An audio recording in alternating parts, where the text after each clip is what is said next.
நான் வந்து ஒரு 12:10க்கு chief ministers special cell mister Ram Pradeep அவரை வந்து பிரதீப்பன் மிஸ்டர் ராம் பிரதீப்பன் சீஃப் ஆஃபீஸரை நான் வந்து மீட் பண்ணினேன். ஒரு 10 மினிட்ஸ் அவர்கிட்ட வந்து என்னோடய பெட்டிஷனை கொடுத்துட்டு அவர்கிட்ட வந்து நான் பேசினேன். சார்கிட்ட நான் என்னை இன்ட்ரடியூஸ் பண்ணிவிட்டு சார்கிட்ட சொன்னேன், சார் இந்த பெட்டிஷனை வந்து நம்ம சீஃப் மினிஸ்டர் ஆஃப் தமிழ்நாடு அவர்கிட்ட வந்து இது வந்து தெரியப்படுத்துங்க.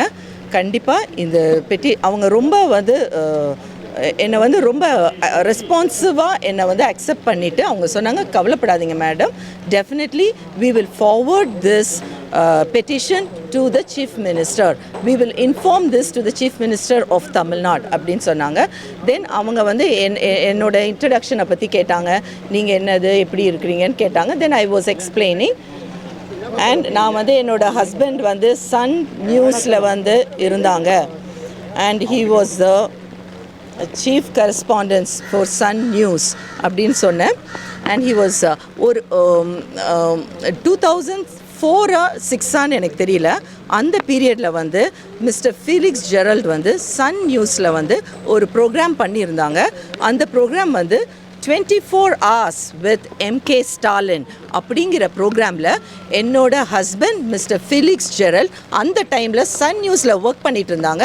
He was traveling with our present Chief Minister of Tamil Nadu and they were having the full 24 hours of the episode. So to that extent my husband do know the Chief Minister of Tamil Nadu.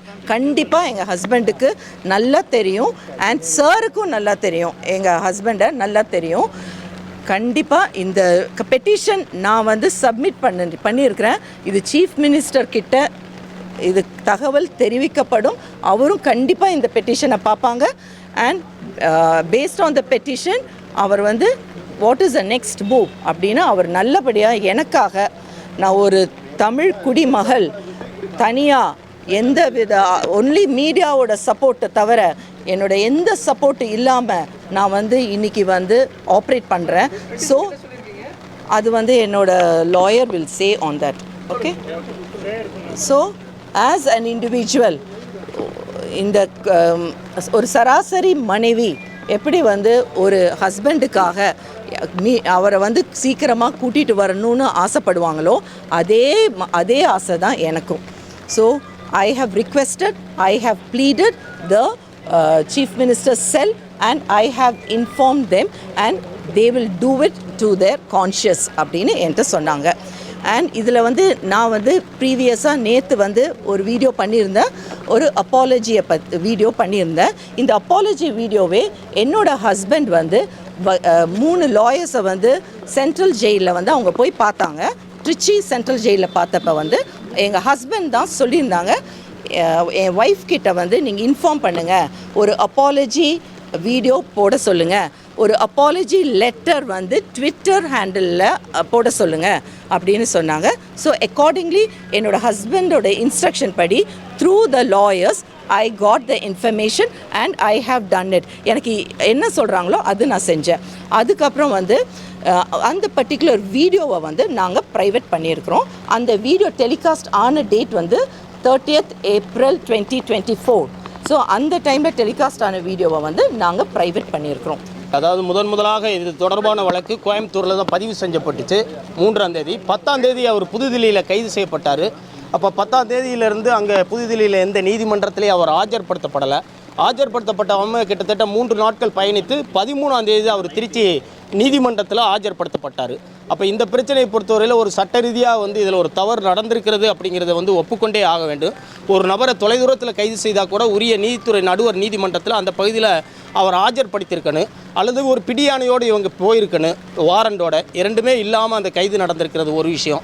இரண்டாவதாக வந்து நீதிமன்றத்தில் உத்தரவு பெற்று ஒரு சோதனை நடந்துச்சு. அந்த சோதனையில் வந்து இந்த வழக்கோடு தொடர்புடைய அந்த மின்னணு பொருட்கள் மற்றவை மட்டுமே கைப்பற்றப்படணும்னு சொல்லப்பட்டிருந்த நிலையில் அவங்க சொத்துக்களுடைய அசல் ஆவணங்கள்லாம் கைப்பற்றப்பட்டுச்சு. அது மட்டும் இல்லாமல் அந்த நிறுவனத்திலிருந்து புகைப்பட கருவிகளே ஒரு 6 புகைப்பட கருவிகள், கணிப்பொறிகள், நிறையா எடுத்துகிட்டு போயிட்டாங்க. அப்போ அந்த கைப்பற்றுதலும் கூட நாங்கள் பாதிக்கப்பட்டிருக்கோம், வாழ்வாதாரம் இழந்திருக்கோம், நிறுவனத்தை இயக்க முடியாமல் நிற்கிறோம். கைதில் பிழைகள் நடந்திருக்கு. அவர் வேணும்னு தீய எண்ணத்தோட கெட்ட எண்ணத்தோட இதை பதிவேற்ற செய்யலை. ஒரு நெறியாளராக மட்டுமே இந்த செய்தியை அவர் ஒரு பதிவேற்றம் செஞ்சுருக்காரு. அதை கூட பலத்த சர்ச்சையும் எதிர்ப்புகள் வருகின்ற நிலையில் நேற்று நாங்கள் அதை ஒரு வருத்தம் தெரிவித்து அந்த பதிவேற்றத்தை கூட நாங்கள் பொது பார்வையிலிருந்து நாங்கள் நீக்கிட்டோம் அப்படிங்கிற கருத்துக்களை தான் அவங்க இந்த மனுவில் சொல்லியிருக்காங்க. அவருடைய மகள் ஜெர்மனியில் படிச்சுக்கிட்டு இருக்காங்க. மகன் 12ஆம் வகுப்பு முடித்துட்டு கல்லூரியில் சேர்றதுக்காக இருக்காங்க. அவருக்கு உடல்நிலையில் இரத்த அழுத்தம் போன்ற பல்வேறு உடலியல் பிரச்சனைகள் உள்ளன. அப்போ இதை அனைத்தையும் முதலமைச்சர் கணக்கில் எடுத்து கருணை கூர்ந்து அவர் மீதான அந்த வழக்குகளை திரும்ப பெறணும் அப்படிங்கிறத நம்ம சொல்கிறோம். அவர் மீது எந்த வழக்குகள் இனிமேல் கூடுதல் வழக்குகள் தொடுக்கப்பட்டுக்கிட்டே இருக்குது.